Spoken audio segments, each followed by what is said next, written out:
নমস্কার, সকলকে স্বাগত। বসন্তের উৎসব, বসন্ত উৎসব প্রায় সমাগত। আর বসন্তের মুঠো মুঠো আবির গাছেকে যেন ছড়িয়ে রেখেছে। কি পরিমাণ আবির দেখুন।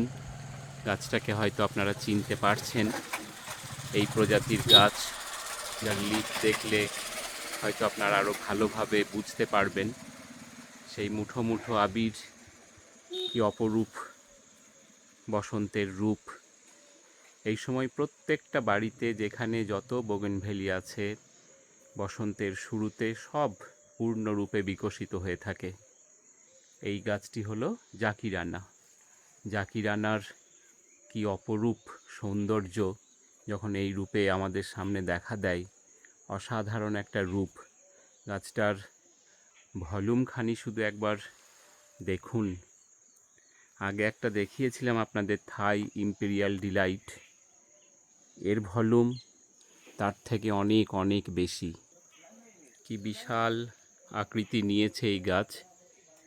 অবশ্যই এই গাছ টবে এই আকার দেওয়া সম্ভব না। এই গাছ রাখা আছে মাটিতে, অর্থাৎ সম্পূর্ণভাবে এই গাছটি মাটিতে গ্রো করেছে এবং তার একটি ব্রাঞ্চ কি বৃহৎ আকার। এই জাকিরানা কোনো সেরকম কিছু যত্নের প্রয়োজন হয় না, খুব সহজে টবে গ্রো করা যায়। এই ভলিউম আসবে না অবশ্যই, কোনোভাবেই সেটা সম্ভব না, কল্পনাতীত।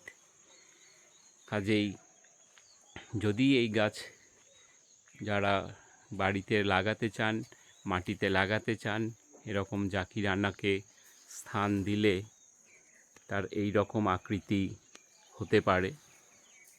কি দুর্দান্ত গাছ! জাকিরানা খুব সুন্দর একটা ভ্যারাইটি, যার বৈশিষ্ট্য হলো পাতাগুলো একটু কুঁকড়ে থাকে, একটু কার্লি লিফ। সেই জাকিরানা বাড়ির গেটে যখন গেটের পাশে থাকবে, এরকম তার আকার।